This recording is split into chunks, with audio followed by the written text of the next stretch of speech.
샬롬 반갑습니다. 그 다래나무라고 있습니다. 덩쿨이거든요. 근데 그 다래나무를 계달에, 다시 말해서 산에서 있는 그 자생하는 다래나무를 캐다가 심어 놓고, 그리고 각 가지에다가 접붙임을 해요. 잘라서 새로운 가지를 이렇게 붙여서 감아 놓으면 그게 진액이 나오면서 본 가지에 붙어 있게 되거든요.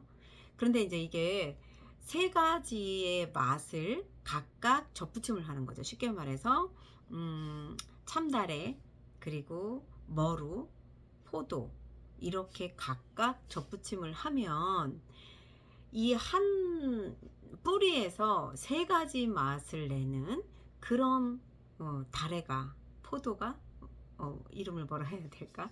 예, 그렇게 열립니다. 신기하지 않아요? 뿌리는 원뿌리예요. 근데 그렇게 접을 붙이는 이유는 이런 거예요. 열매가 좋지 않은 나무, 그러나 뿌리는 굉장히 튼실해요. 자생을 하니까. 그래서 그 원뿌리에다가 세 가지의 맛을 접붙임을 하면 그 접붙임한 가지에 있는 그 맛이 그대로 난다라는 얘기죠.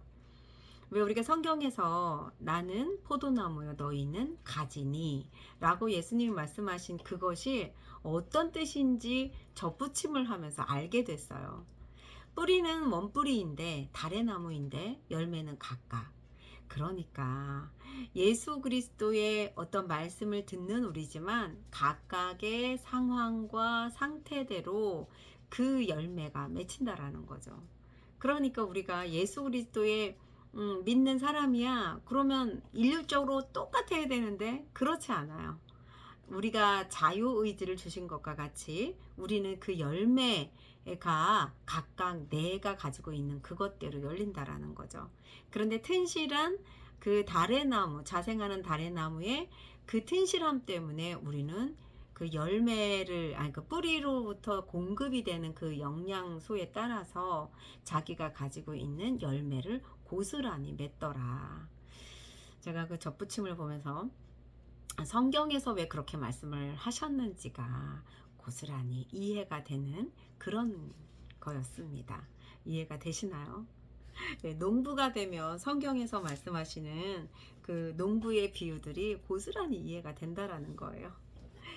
네, 오늘은 계시록 21장 9절로부터 27절까지인데요. 16절부터 읽도록 하겠습니다. 그 성은 네모가 반듯하여 장광이 같은지라 그 갈대로 그 성을 청량하니 12,000 스다디온이요 장과 광과 고가 같더라. 그 성곽을 청량함에 144 규빗이니 사람의 청량 곧 천사의 청량이라. 그 성곽은 벽옥으로 쌓였고 그 성은 정금인데 맑은 유리 같더라.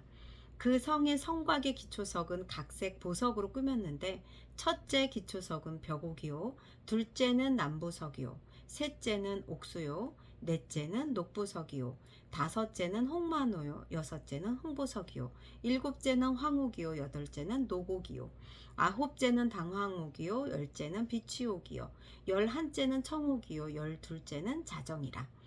그 12문은 12진주니 문마다 한 진주요 성의 길은 맑은 유리 같은 정금이더라. 성 안의 성전을 내가 보지 못하였으니 이는 주 하나님 곧 전능하신 이와 및 어린 양이 그 성전이심이라. 그 성은 해나 달의 비춤이 쓸데없으니 이는 하나님의 영광이 비치고 그 양이 그 등이 되심이라. 만국이 그 빛 가운데로 다니고 땅의 왕들이 자기 영광을 가지고 그리로 들어오리라. 성문들을 낮에 도무지 닫지 아니하리니 거기는 밤이 없음이라. 사람들의 만국의 영광과 존귀를 가지고 그리로 들어오겠고 무엇이든지 속된 것이나 가증한 일 또는 거짓말하는 자는 결코 그리로 들어오지 못하되 오직 어린 양의 생명책에 기록된 자들 뿐이니라. 아멘. 오늘 말씀을 통하여서 새 예루살렘이라는 제목으로 두 번째 시간을 함께 은혜를 나눠보도록 하겠습니다. 성전의 모양은 네모 반듯하다라고 16절에 기록되어 있습니다. 장과 고가 같다. 불완전하지 않다라는 뜻이에요. 네모 반듯하다라는 것은. 그래서 왜 우리가 그 간증을 이렇게 들어보면 이렇게 말씀하시는 분이 있어요. 천국은 피라밋이다.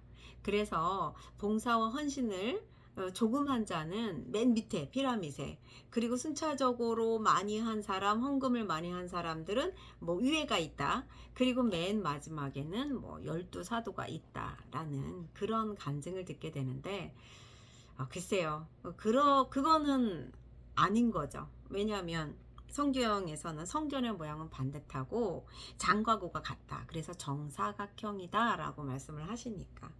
물론 이제 그런 분들이 이제 성경을 내지는 간증을 하는 것이 뭐 표피적으로 보면 그럴 수 있죠. 우리가 헌신하고 봉사하고 11조 하고 헌금 많이 하고 뭐 이러면 위에 올라간다라고 하는데, 표피적으로 보면 그렇습니다. 그러나 진의를 보면 하나님의 나라는 정사각형이다라고 오늘 말씀을 하시는 겁니다. 그래서 하나님의 나라는 왜 그러면 정사각형이냐, 다 같냐? 은혜로 가기 때문에 그렇습니다. 우리가 헌신하고 봉사하고 어떤 행위로 간다라고 한다면 그렇게 되겠죠. 그런데 하나님의 나라는 행위로 가는 것이 아니라 믿음으로 가기 때문에 믿음의 구원은 하나님은 동일하다라고 말씀을 하는 거예요. 그러니까 얼마나 평등한 거죠. 만약에 내 행위대로 간다라고 하면 굉장히 불평등한 거예요. 돈이 많은 사람은 그럼 뭐 또 헌금 많이 해가고 맨 위에 꼭대기 가고, 굉장히 불공평하지 않아요?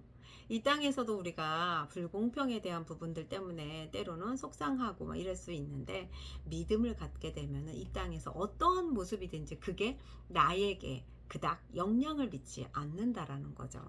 그래서 하나님의 나라는 평등하고 동일하다, 이렇게 말씀을 하시는 겁니다. 우리가 문자적 가시적, 도덕적, 율법적으로 보게 되면은 피라미드가 맞아요. 그런데 은혜의 진리는 평등하기 때문에 그렇지 않다. 근데 사실 하나님의 나라는 표현할 수 있는 방법이 없어요. 우리가 이제 뭐 각 66권 성경을 통해서 누가, 어떤 사람이, 때로는 어떤 모습 때문에 하나님의 나라는 이렇다.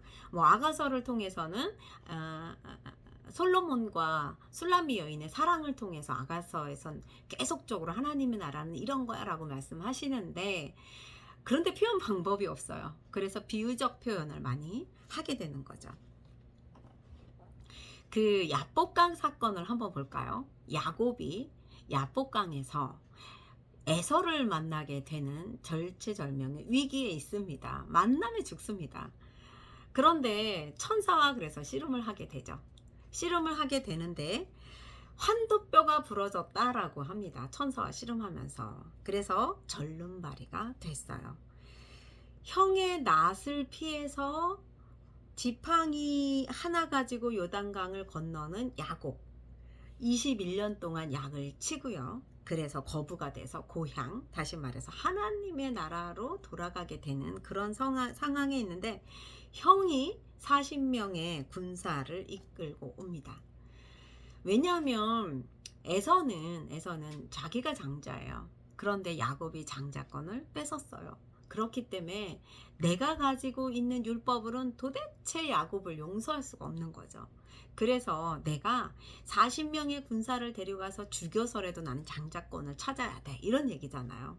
그래서 율법을 가지고 있는 에서가 장자기 때문에 동생이 장자의 축복을 받는 것을 수용할 수가 없는 거죠. 그래서 야복강에서 야곱이 씨름을 하게 됩니다. 그래서 환도뼈가 부러졌다라고 하는 것은, 환도뼈는 성소의 휘장이라는 뜻이 있어요. 그러니까 예수님이 죽기 전에 성소의 휘장이 찢어지는 것과 같은 동일한 그런 사건을 말하는 겁니다. 그래서 절름발이가 됐어요. 환도뼈가 부러져. 그러니까 죽었다라는 얘기죠. 환도뼈가 부러지는데, 그래서 절름발이가 됐어요. 절름발이의 뜻이 갈비뼈라고 하는 뜻이 있습니다. 아담과 하와가 하나죠. 갈비뼈를 취해서 만들어진 게 하와입니다. 그래서 아담과 하와는 하나예요. 그런데 아담의 갈비뼈와 동일하게 쓰이는 게 뭐다? 야곱의 지팡이라는 뜻이에요. 절름발이가 돼서 지팡이를 잡을 수밖에 없는. 야곱은 이때 변화가 됩니다. 어떻게요? 그동안 지팡이를 무엇을 위해서 썼어요? 내가 거부가 되고 내가 살아가는 데에 내 생활에 되는 지팡이로 쓰였었어요. 그런데 이제 환도뼈가 부러진 상태에서는 나를 지탱하는 도구가 되는 거죠. 그러다 보니까 양치고 부자 되던 그런 것에서 쓰이던 지팡이가 이제는 살기 위해서 필요한 지팡이가 됐다라는 말씀입니다. 그래서 지팡이는 우리의 살기 위한 바로 말씀이 된 거예요. 왜 우리가 내게 능력 주시는 자 안에서 모든 것을 할 수 있다라고 말씀을 많이 듣게 되잖아요.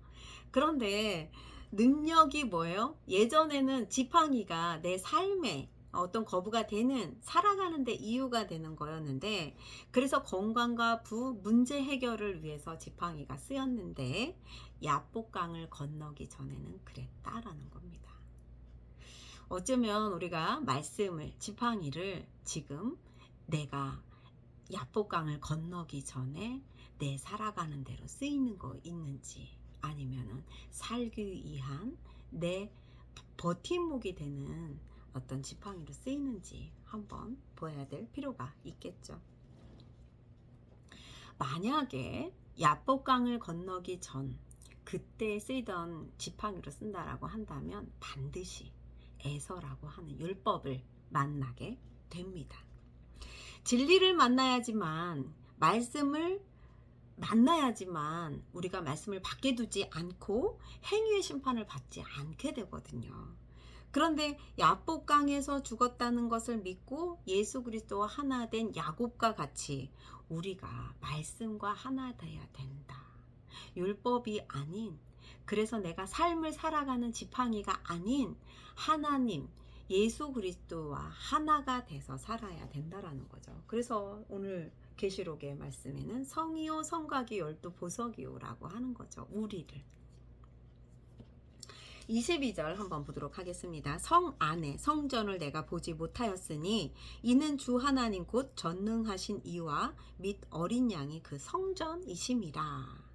성전이라고 말씀을 하십니다. 누가요? 예루살렘 성 안에 있는 어린 양이 있는가 라고 말씀을 하시는 거죠. 우리가 어린 양 그러면은 우리가 알고 있죠. 문자적으로 어린 양 뭐 이렇게 염소 아니 양이죠. 양.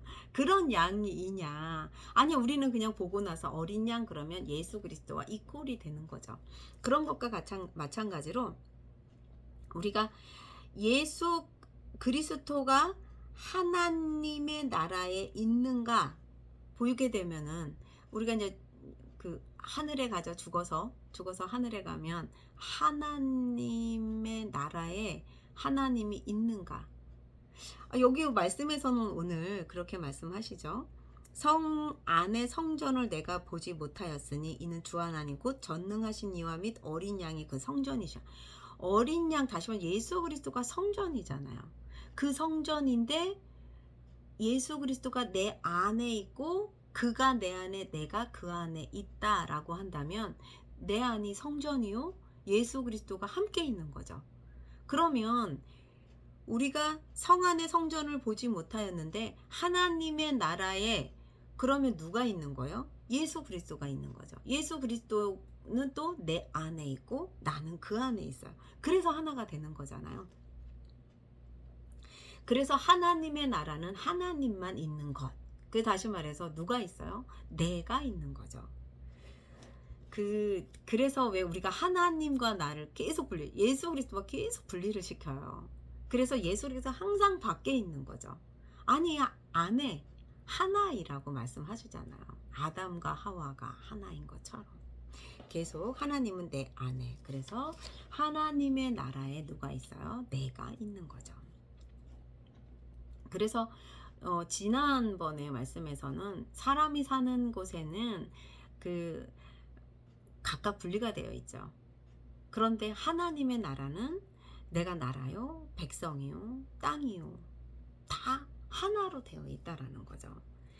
그래서 둘로 나누면 오해가 돼서 이게 해결이 되지가 않는다라는 거예요. 그러니까 계속 우리가 뭔가 그 하나님과의 분리를 시키죠. 하나님은 거룩한, 나는 그렇지 않은. 근데 하나님은 우리를 선하다고 하셨고, 그 다음에 하나다라고 얘기하셨는데, 이게 하나가 잘 안 된다라는 거예요. 거룩한 하나님과 나와.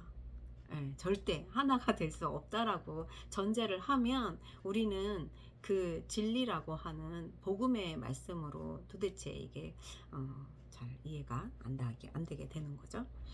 하나님의 나라는 하나이고, 또 하나님의 나라는 빛입니다. 그래서 어둠과 그림자가 없어요. 그래서 밤이 없어요.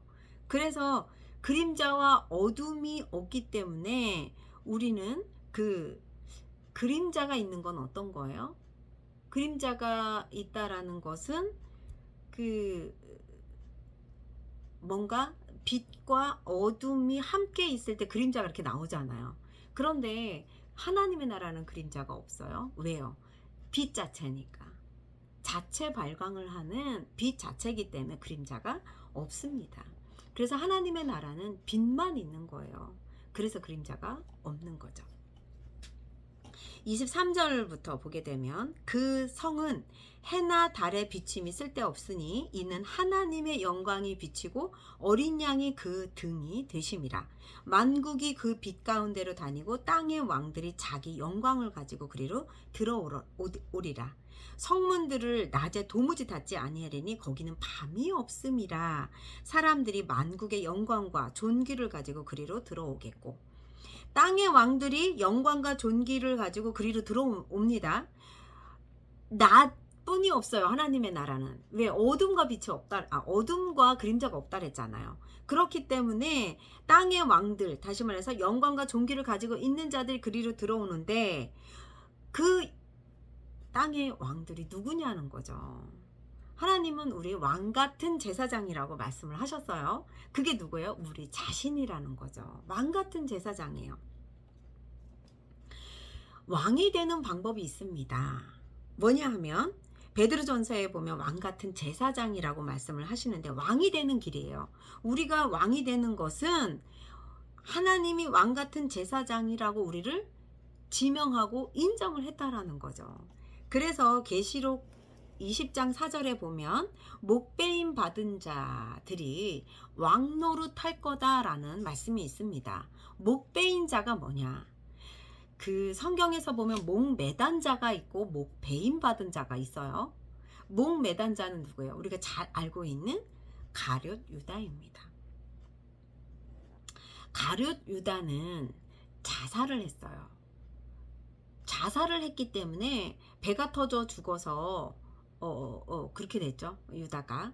그런데 목 베어진 자들은 로마서에 보게 되면은 접붙임을 당하고 잘라내서 접붙임, 다시 말해서 아까 제가 서두에 말씀드린 것과 같이 잘라내서 새로운 것을 접붙임을 당한다라는 거죠. 원뿌리가 뭐예요? 달에 자생할 수 있는 달에. 그러니까 우리가 예수님은 나는 포도나무요, 다시 말해서 원뿌리라는 거죠.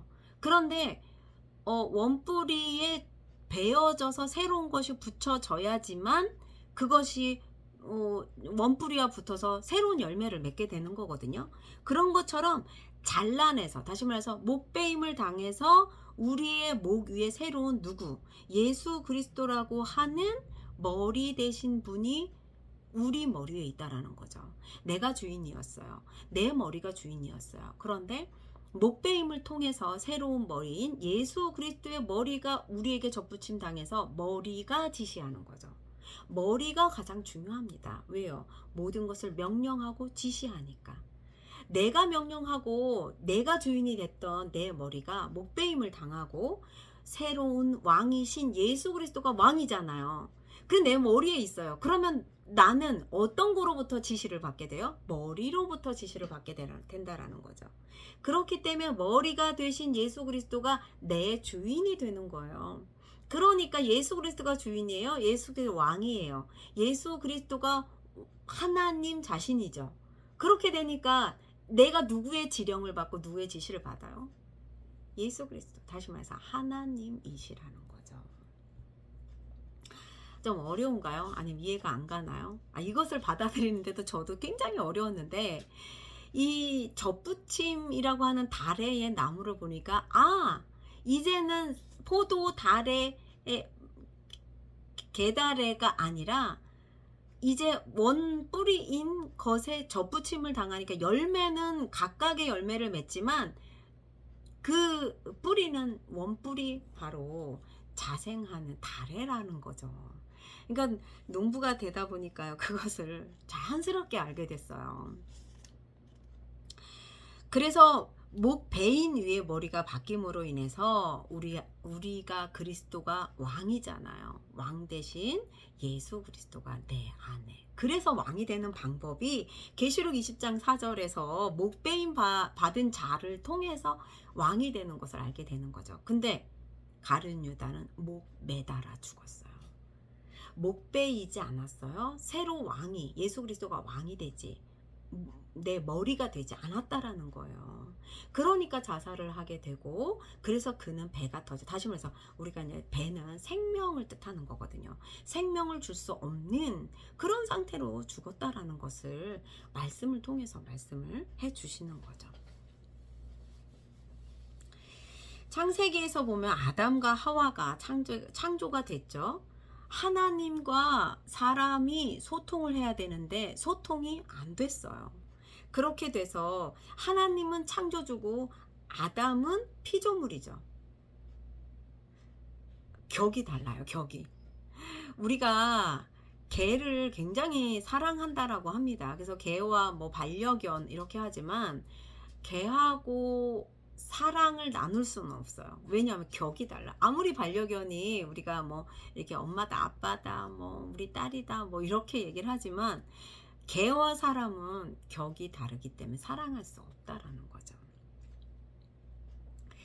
격이 같아야 사랑할 수 있는데 창조주와 피조물인 우리가 격이 달라서 사랑할 수 없어요. 그래서 창조주이신 하나님께서 피조물인 예수 그리스도 사람의 몸을 입고 오셔서 격을 같이 했어요. 그래서 사랑할 수 있었던 거죠. 그래서 예수 그리스도가 신랑이요 우리는 신부요. 그래서 너가 내 안에 내가 너 안에. 그래서 하나가 된 거잖아요. 사랑할 수 있게 된 거죠. 격이 같아졌어요. 그분이 스스로 사람이라고 하는 피조물 상태로 오신 거죠. 우리는 절대 하나님이 될 수가 없잖아요. 우리가 격을 높여서 하나님이 될 수가 없다니까요. 그런데 예수님께서, 하나님께서 예수라고 하는 육신의 몸을 입고 오셔서 격을 함께해서 우리가 그가 내 안에 사랑할 수 있는 사이가 됐다라는 겁니다. 그러니 어찌 우리가 감동이 되지 않을 수 있으며, 어찌 사랑하지 않을 수 있으며, 어찌 감사와 은혜가 되지 않겠냐라는 거예요. 그래서 이제 소통이 됩니다. 격이 같아졌기 때문에. 우리를 왕같은 제사장이요 왕으로 삼으셨잖아요. 왕노릇할 거라고. 땅의 왕들이 영광과 존귀를 가지고 그리로 들어온다라고 했습니다. 하나님의 나라 들어간다라는 거죠. 그런데 들어갈 수 없는 자가 있습니다. 27절 무엇이든지 속된 것이나 가증한 일 또는 거짓말하는 자는 결코 그리로 들어오지 못하되 오직 어린 양의 생명책에 기록된 자들 뿐이라. 도덕과 윤리로 보는 순간 성경을 천국에 갈 수가 없습니다. 숨 쉬는 것 자체가 속된 거잖아요. 가증하지 않은 것이 일도 있을까요? 우리는 가증하지 않은 것이 없어요. 그런데 사도 베드로가 기도하는데 보따리가 내려와요. 먹으라 라고 하니까 어떻게요? 내가 가증하여서 먹을 수 없다라고 하니까 하나님 뭐라래요? 내가 깨끗하게 했는데 네가 왜 가증하다라고 얘기하느냐라고 말하는 거예요. 가증하고 속되다라고 말한 건 누구예요? 이방인이 그렇다라고 했잖아요. 유대인이 그랬죠. 이방인은 속되다. 그래서 유대인들이 법을 가지고 있기 때문에 이방인들은 속되다. 그래서 그들에게는 격을 다르게 했잖아요. 계속.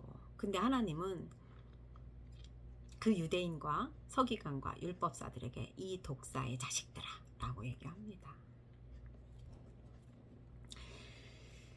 가증한 것, 이게 뭐냐? 가증한 것, 나쁜 냄새를 내다. 나쁜 냄새는 혐오하다, 불쾌하다 이런 뜻입니다. 하나님이 예배 제사를 향기로 취하잖아요. 향기로 취하는데 제물을 태우면 나는 그 향기 제물의 향기를 신약에서는 예수 그리스도가 제물이 되셨잖아요. 그래서 우리가 하나님께서는 예수가 아닌 것, 다시 말해서 그 흠향하는 향기를 취하시는데 그 향기가 신약에선 예수고 예수 그리스도가 아닌 것은 취하지 않는다라는 거예요. 하나님이 돈이 없어서 돈을 받으시겠어요? 아니죠. 예수 그리스도를 말씀을 하시는 겁니다. 창세기부터 요한계시록까지 보게 되면 행위이냐 믿음이냐 도덕이냐 진리냐 선악이냐 생명이냐를 다룹니다. 그러니까 전체 66권을 보면 계속적으로 말씀하시는 것은 바로 이거를 말씀하시는 거거든요. 그래서 우리가 진리로 살아내는 것이 가장 중요하죠. 그래서 거짓말하는 자들은 너희 아비는 거짓말장이다. 바리새인과 율법사들에게 얘기합니다. 뱀이 와서 거짓말을 하죠. 창세기에 마찬가지로 신약에선 율법사들과 유대인과 바리새인들의 독사의 자식들아라고 말씀을 하는 겁니다. 그들이 말하는 것은 거짓말입니다. 성경에 처음과 끝 계속 보게 되면 그 말씀을 하시는 거죠. 은사와 행위에 머무는 것, 우리가 은사와 행위는 몽학선생과 같아요. 우리에게 하나님이 살아계심을 안내하는 거죠. 그러나 은사와 행위에 머물게 되면은 독사의 자식들아 라고 말씀하시는 그 유대인들이 가진 것과 별반 다르지 않다라는 겁니다. 그래서 우리는 은사나 행위, 율법에 머무르게 되면 하나님의 나라에 갈 수 없다라는 거죠. 가증한 일, 속된 것, 거짓말하는 자는 그 안에 들어갈 수 없다라고 하는 거예요. 그래서 성경을 문자적 표피적으로 보다가 알게 되는 진리를 발견해야 된다라는 겁니다. 생명책에 기록이 됐다. 기록이 됐다라는 것은 행위의 법이 아닌 우리 안에 생명이 있는 예수 그리스도가 있는, 그래서 생명이 있다라는 것을 말하는 거예요. 그래서 지금 생명 왕이 돼야지만 새 예루살렘 안으로 들어갈 수 있다라고 말씀을 하시는 겁니다. 우리 안에 도덕과 윤리가 있어서 우리가 율법적으로 보는, 그래서 다른 사람들을 판단하고 정죄하고 나 스스로도 판단한다라고 하면 가증하고 거짓말하고 속된 것이기 때문에 예루살렘에 들어갈 수 없다라고 말씀을 하시는 겁니다. 이제 우리가 야곱이 야복강에서 환도뼈가 부러지는 그 사건 이후에 지팡이가 그의 살아가는데 필요한 것이 된 것과 같이 우리는 율법이 없어져야 된다라는 거죠. 환도뼈가 부러져서 우리가 죽음, 다시 말해서 생명을 알게 되는 것은 내가 머리가 바뀌어야 돼요. 내 머리가 아니라, 내 스스로가 아니라 예수 그리스도라고 하는 왕 대신 예수님께서 내 머리에 돼서 중심이 돼서 지시가 명령이 돼야지만 우리가 새 예루살렘 성전 안으로 들어가게 되는 거라는 거죠. 오늘 요한계시록 말씀을 통하여서 우리가 왕이 되는 방법, 그래서 예수 그리스도 하나가 되는 방법에 대해서 오늘 말씀을 나눠봤습니다. 말씀을 마치도록 하겠습니다. 기도합니다. 아담과 하와가 하나가 된 것 같이 우리가 예수 그리스도와 하나가 되어야 되겠습니다. 예수 그리스도가 왕이고 우리가 왕 같은 제사장이라고 말씀하신 건 우리의 자신의 어떤 행위나 율법적인 것이 아니라 예수 그리스도가 우리의 목배임을 돼서 접붙임이 되어야만 우리는 예수 그리스도의 그 진리의 왕이 돼야 된다라고 오늘 말씀을 하십니다. 나 스스로 행위와 율법적인 것이 아니라 진리의 생명이신 예수 그리스도가 내 안에, 내 머리가 되셔서 그분의 말씀에 따라 행하는 그런 우리가 돼야겠습니다. 그래서 속되고 거룩하고 거짓말하는 것이 아니라 예수 그리스도의 진리의 복음만이 우리가 새 예루살렘에 들어갈 수 있는 그것을 깨달아 아는 귀한 시간으로 안내해 주심을 너무나 감사합니다. 예수 그리스도께서 말씀하신 그 말씀에 우리가 인정하고 믿음으로 나아가 결국에 예수 그리스도 하나가 되는 은혜가 우리 안에 있길 원하며 예수 그리스도의 이름으로 기도합니다. 아멘. 말씀을 마치도록 하겠습니다. 샬롬.